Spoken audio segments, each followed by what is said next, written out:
একবার মাতা দেবহূতি ভগবান কপিলদেবকে বললেন, প্রভু, যখন জীব তার পূর্ব কর্ম অনুসারে মনুষ্য দেহ প্রাপ্তির জন্য মনুষ্য শরীরে জন্ম নেয়, তখন ভগবানের সাথে কি তার কোনো সম্পর্ক থাকে?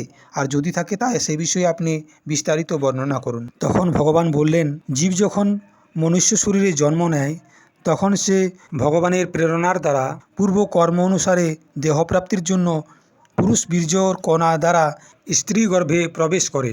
প্রথম রাত্রিতে সে স্ত্রী রজের সাথে মিলিত হয়ে ক্ষুদ্র একটা কণা হিসেবে তৈরি হয়। 5 রাত্রির পর সেটি একটু বড় হয় এবং 10 দিনের মাথায় সেটি আরেকটু বড় হয়ে একটা কুলের মতো আকার ধারণ করে।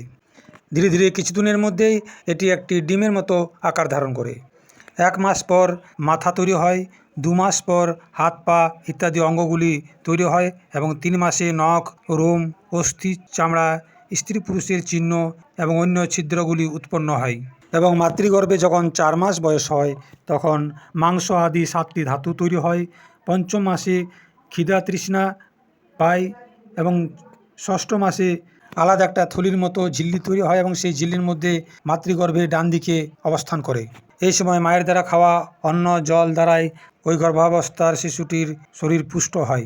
সেই সাথে সেখানে মলমূত্র আদি সহিত বিভিন্ন কৃমিজাতীয় জন্তুগুলিও অবস্থান করে। সেই জন্য যখন সেখানের ক্ষুধার্ত সেই জন্তুগুলি তার শরীরকে ছিঁড়তে থাকে তখন অত্যন্ত ক্লেশের কারণে সে মুহূর্তে মুহূর্তে অচেতন হয়ে পড়ে। এছাড়াও মা যে সমস্ত খাবারগুলি খায়, যেমন গরম, ঝাল, নুন, টক ইত্যাদি, সেগুলিও তার শরীরকে নানা ধরনের যন্ত্রণা দেয়। যখন জীব মাতৃগর্ভে ঝিল্লির দ্বারা বিভিন্ন নাড়ির দ্বারা ঘেরা থাকে তখন তার মাথা, পেট তথা পিঠ এবং গর্দনটি মোচড়ানো অবস্থায় থাকে। তখন সে খাঁচায় বন্দি পাখির মতো নড়াচড়া করতেও অসমর্থ থাকে। ভগবানের প্রেরণায় এই সময় তার স্মরণশক্তি প্রাপ্ত হয় এবং পূর্বজন্মের সমস্ত কর্মগুলির কথা তার মনে পড়ে। তার সেই শত শত জন্মের কর্মগুলি যখন মনে পড়ে তখন সে অত্যন্ত চঞ্চল হয়ে পড়ে।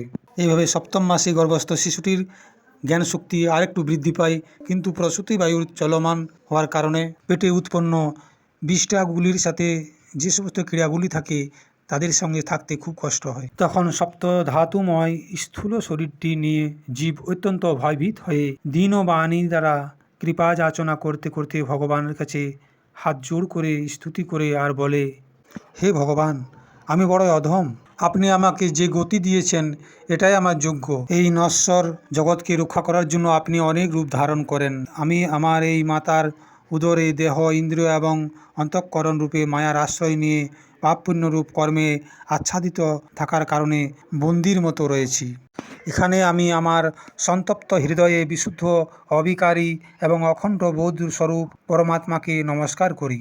এখানে আমি নিঃসঙ্গভাবে পঞ্চভৌতিক শরীর দ্বারা সম্বদ্ধ রয়েছি। সেই জন্য ইন্দ্রিয়, গুণ, শব্দ আদি বিষয় এবং অহংকার রূপের মধ্যে পড়ে আছি। তাই এই শরীর আদির আবরণ থেকে যাহার মহিমায় কুণ্ঠিত হয় নাই, সেই প্রকৃতি এবং পুরুষের নিয়ন্তা সর্বশক্তিমান পুরুষোত্তম ভগবানের আমি বন্দনা করি। উনার মায়ার দ্বারাই নিজের স্বরূপের স্মৃতি নষ্ট হয়ে যাওয়ার কারণে এই জীব নানা রকমের সত্য আদি গুণ এবং কর্মের বন্ধন থেকে যুক্ত এই সংসার সাগরে বিভিন্ন ধরনের কষ্ট ভোগ করতে থাকে এবং ঘুরে বেড়ায়। তাই সেই পুরুষোত্তম ভগবানের কৃপা ছাড়া নিজের স্বরূপের জ্ঞান হয় না।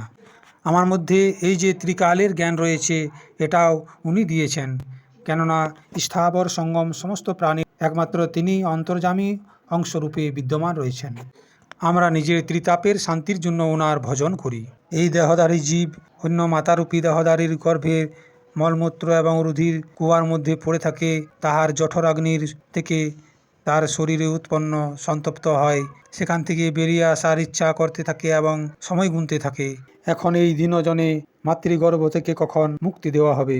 অত্যন্ত দুঃখ কষ্টে ভরা এই গর্ভাশয়ের মধ্যে যদিও কষ্ট ভোগ করছি, তবুও এখান থেকে মুক্তি পাওয়ার পর সংসারময় অন্ধকার কূপে গিয়ে আমি আপনাকে ভুলে যেতে চাই না। কেননা সেখানে গিয়ে মানুষ আপনার দ্বারা উৎপন্ন মায়ার বন্ধনে পড়ে যায়, যার কারণে তার শরীরের মধ্যে অহংকারের উৎপন্ন হয় এবং তার পরিণামস্বরূপ সে পুনরায় সংসার চক্রের মধ্যে পড়ে যায়। অতএব আমি অত্যন্ত শান্ত হৃদয়ে শ্রী বিষ্ণু ভগবানের চরণগুলি স্থাপিত করে নিজের বুদ্ধির সহায়তায় নিজেকে অত্যন্ত শীঘ্রই এই সংসার রূপ সমুদ্রকে পার করে নেব, যাহার দ্বারা আমাকে অনেক প্রকার দোষের দ্বারা যুক্ত এই সংসারের দুঃখকে পুনরায় প্রাপ্ত করতে হবে না। ভগবান কপিলদেবজি মাতা দেবহূতিকে আরও বললেন, সেই 10 মাসের জীব মায়ের গর্ভে যখন এইরকম বিবেক সম্পন্ন হয়ে ভগবানের স্তুতি করতে থাকে, তখন মাথাটি নিচের দিকে এবং পাগুলি ওপর দিকে থাকা সেই বালকটিকে প্রসবকালীন বায়ু তৎকাল বাইরের দিকে আসার জন্য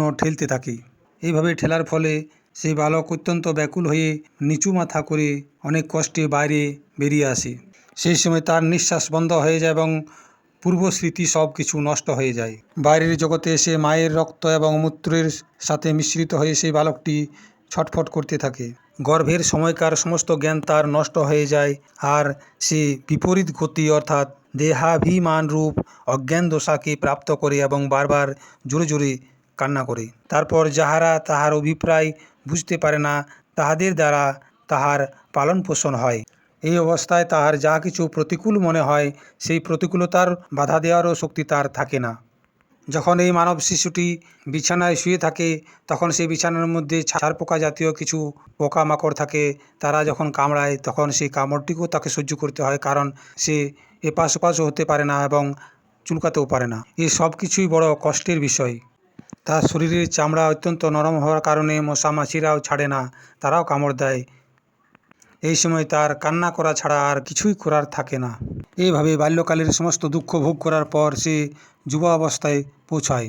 এই সময় তার শরীরে বিভিন্ন ভোগের বাসনা উৎপন্ন হয় এবং সেই ভোগের বস্তু তা উপলব্ধ না হলে তার ক্রোধের উৎপন্ন হয় অথবা শোকাকুল হয়ে যায়।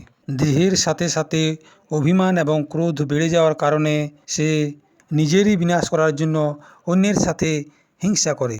পঞ্চভূতের দ্বারা উৎপন্ন সেই অজ্ঞানী জীব এই দেহের মধ্যে মিথ্যা অভিনিবেশের কারণে সবসময় আমি আমার এই অভিমান করতে থাকি। এইভাবে চলতে চলতে এই শরীর একদিন বৃদ্ধাবস্থায় উপনীত হয় এবং অনেক প্রকার কষ্ট দিতে শুরু করে। তথা কর্ম এবং অবিদ্যার সূত্রে বাঁধা থাকার কারণে এই শরীরকে বিভিন্ন ধরনের কর্ম করতেই হয়, যার বন্ধনের কারণে বারবার সংসার চক্রে জন্ম নিতে হয়। ভগবান কপিলদেব বললেন, যে পুরুষ যোগের পরম পদে আরূঢ় হতে চায় অথবা যে আমার সেবায় প্রভাবিত হয়ে আত্মা এবং অনাত্মার বিবেকে জ্ঞান হয়ে গিয়েছে, সে স্ত্রী সঙ্গ কখনো করে না। কেননা জীবের নারীর সাথে সঙ্গ করে যে মোহ এবং বন্ধন তৈরি হয়, অন্য কারোর সাথে সঙ্গ করে তা হয় না। একবার নিজ কন্যা সরস্বতীকে দেখার পর ব্রহ্মাজিও তার রূপ লাবণ্যে মোহিত হয়ে গিয়েছিলেন। দেবী সরস্বতী যখন মৃগী রূপ হয়েছিল, তখন তাকে ভোগ করার জন্য নির্লজ্জতাপূর্বক ব্রহ্মাজি মৃগরূপ হয়ে তার পিছনে দৌড়ছিলেন। স্ত্রীর মধ্যে আসক্ত থাকার কারণে জীবনের শেষ সময়ে স্ত্রীর কথায় মনে করার কারণে জীবের স্ত্রীজনী প্রাপ্ত হয়ে যায়। জীবের উপাধিভূত লিঙ্গদেহের দ্বারা পুরুষ এক লোক থেকে অন্য লোকে যায়, আর নিজের প্রারব্ধ কর্মকে ভোগ করতে করতে নিরন্তর অন্য দেহের প্রাপ্তির জন্য অন্য কর্ম করতেই থাকে। জীবের উপাধিরূপ লিঙ্গ শরীর তো মোক্ষ পর্যন্ত তার সঙ্গে থাকে, তথা ভূত ইন্দ্র এবং মনের কার্যরূপ স্থূল শরীর হল তার ভোগাধিষ্ঠান। অতএব মুমুক্ষু পুরুষের মরণাদিতে ভয়, দীনতা এবং মোহ থাকা উচিত নয়।